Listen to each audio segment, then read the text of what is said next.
In everything we do at Apple, take complex things and make them simple, of putting the customer at the center of everything we do, and realizing that if we do that from a product standpoint, from a marketing standpoint, that everything else will work out. Somebody had to bring innovation back. Somebody had to think different. iPhone. This is the new MacBook Air, the iPad. To our own Apple Silicon, introducing Apple Vision Pro. A new product from Apple, AirPods. This is honestly one of those interviews I know I will remember for a long time. And this isn't just another tech interview.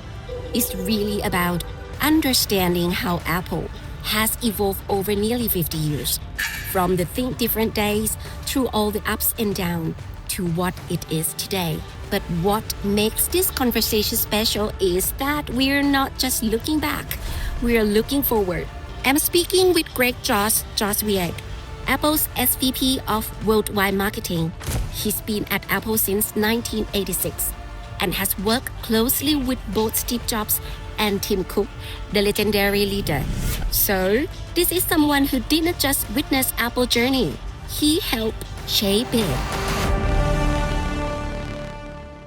I've seen Apple has a very distinctive marketing voice that people instantly recognize. If you had to define Apple's communication identity, how would you describe it? I think if I had to choose a couple words, it would be simple and human. In everything we do at Apple, take complex things and make them simple. The same for our products, and it's the same for our marketing. We try to make things understandable, explain them in a way that is beyond just speeds and feeds or specs. We want to make them understandable. And that same thought carries on to the second part, human. We want to connect with people because really that's what the products are all about, right? They're trying to unleash the potential that people have to do better. Why are our products going to make their life better, easier, simple and human, I would say. Simple and human. Nice.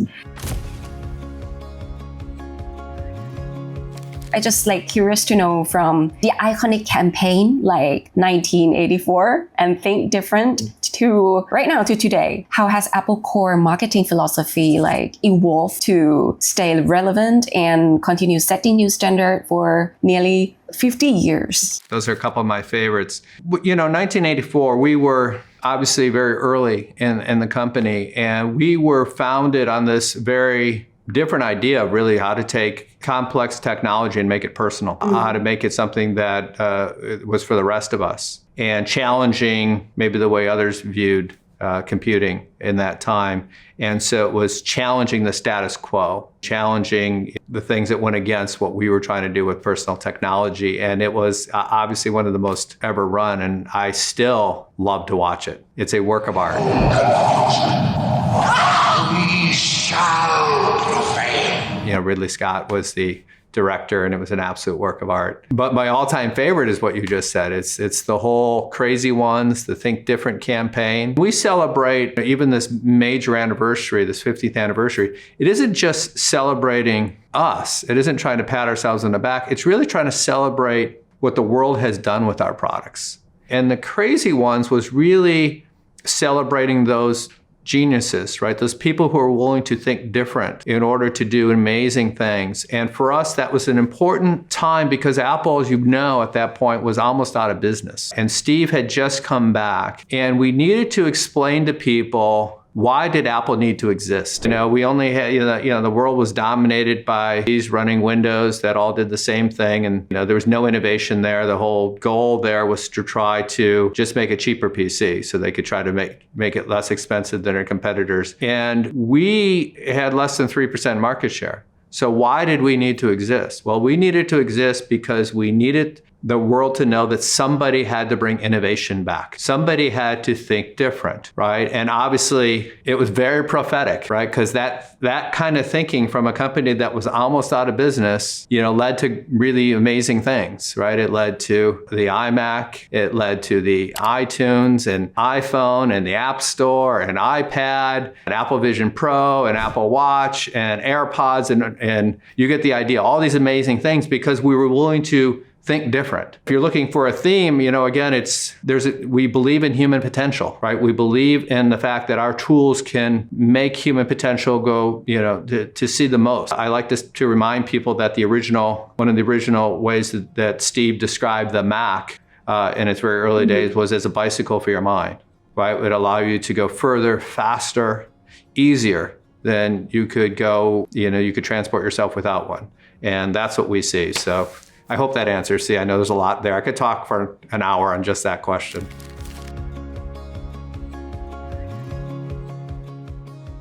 That was awesome.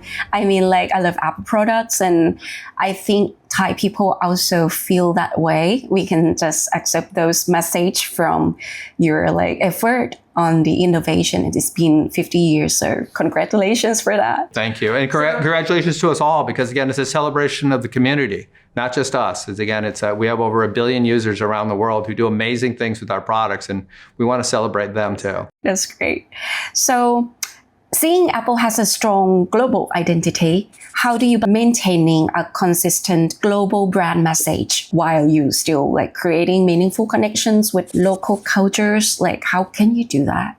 Yeah, it's a great question. Look, we have certain universal truths, who we are, and it's always important for us to be authentic. And whether it's a message around creativity or simplicity or privacy or any of our product messages, we want those to be consistent as far as what they're saying, no matter where you are in the world. But how you express that, sometimes, we have found creative ways working with our local teams to express those universal truths, those universal authentic truths for us, to express those in a way that connects best to a local culture. And we love when we can do that, because again, it's allowing us to be us, but it's allowing the local market to feel that connection in a way that's most relevant to them. Knowing that you have done a lot of markets and also involving with the innovation, but before Apple decides to develop a new product, how do you evaluate the market demand and customer expectation? I think that is totally very important for the achievement of products, right?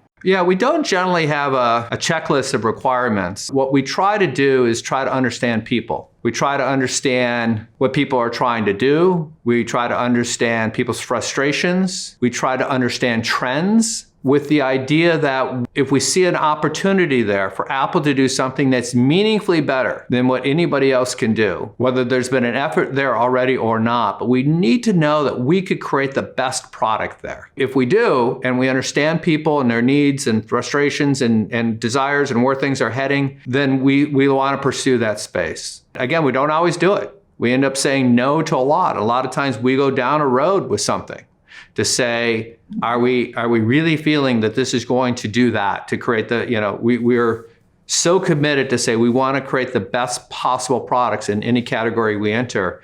We have to know we're going to do that. Otherwise, we may decide no. We're going to say no, even after we've started something. But it is really trying to understand people. And sometimes you can understand by trends things that people need, right? Because we're trying to build products that may not ship for 2-3 years from now. So you better understand what you think they're going to need then, not just what they need now. And that's part of the art of the whole thing. People expect the iPhone moment, every time of the launch, right? That would mean some pressure. Yeah, there are very few iPhone moments, but we have been very fortunate as a company, and obviously we worked hard to do that. We've had more revolutionary products than anyone. A company is lucky enough to ever have one, and we have had several, right? We have had the Mac, we've had the iPod, we've had the iPhone, we've had the App Store, we've had Apple Watch, we've had Vision, we've had all these products that have been so category defining in what they are. Like I said, a company's lucky enough to have one, and we've been able to do it several times. And now you've seen how much further we've gone with services than what others have done too, which is something that's been really important to our users. Great.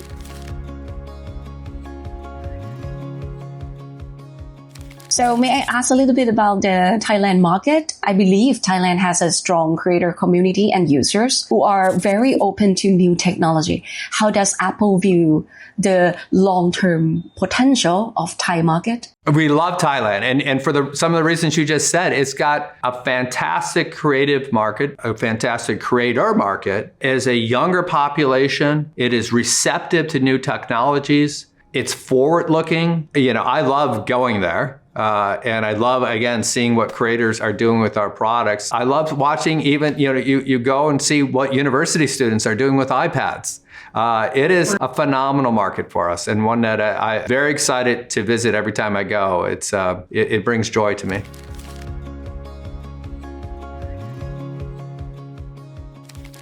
Just curious to know from your experience working with Steve and Tim, what lessons or philosophies still influence how you approach marketing today? Just being a big fan, and Tim once said, we're perfectly fine with not being first. How do you interpret this? Especially because Apple is, often seen as a leader in innovation. Want to have some lesson and future vision, something? Yeah, no, great questions. I'll try to maybe split them apart.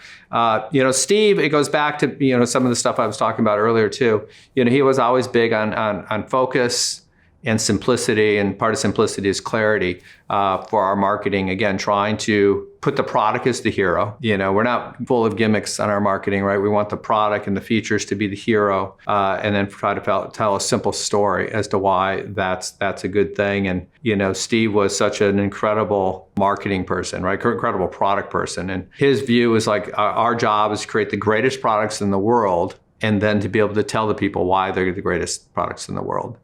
And so that always meant the reason that we organized marketing the way we did is that you have people like me who aren't just outbound marketing people, but we are part of being part of the product teams that create the product. So that when we come out and talk about the products that we've created, we can speak from the heart as to why we did what we did, and hopefully tell you the story of why we did what we did that will hopefully resonate with you. And he taught us so much in marketing that, again, I don't think there's a day that goes by even now that some of the lessons he taught me and taught us still are not something we exercise. Tim has been an absolutely amazing CEO. I was reminding people the other day, he has been CEO for 15 years, which is nearly a third of Apple's pretty remarkable 50-year journey, which is amazing when you think about that. Between the two of them, I like to tell people I've worked with the two best CEOs ever. And he has been an incredible person for being able to, if you think about the extraordinary times and the extraordinary growth we've experienced since Tim has taken over as CEO 15 years ago. And he has always kept the same guiding principle, or as he would call it, the North Star, of putting the customer at the center of everything we do. And realizing that if we do that from a product standpoint, from a marketing standpoint, that everything else will work out. We learn from him every day. I've been very fortunate to work for the two of them. Fantastic.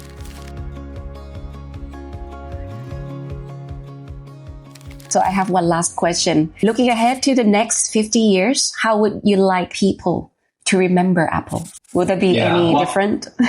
Yeah, I hope that obviously people will remember, a legacy of historic revolutionary products, of which we've had several, and I think in the future we'll have several more. But I hope it's not just the products themselves, but it's the purpose. It's how the products were part of how we were expressing, and I said very early on, that we were really about how to unleash that potential of people through technology, that people will remember that over and over we did that, right? We created tools to help people to do more, to do better, fun and joy doing it. That's a part that a lot of tech companies miss.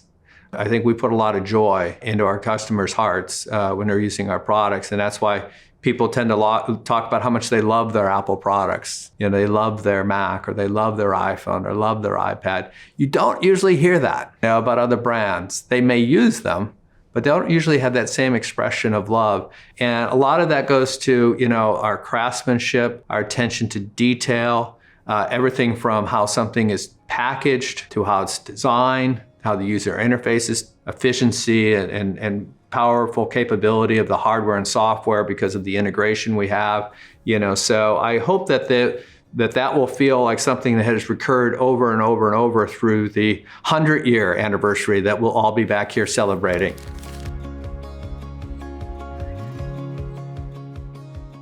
Okay, I hope I'll just stay till I can celebrate the 100 years. Let's make it a date. Thank you so much, Josh, for the interview. I think like this is so meaningful and it's just been like a great innovation that you've been putting into the detail, just being a big support to Apple always and forever. Thank you, C. I appreciate it. Thank you. Great questions too. Appreciate it. Thank you. Thank you.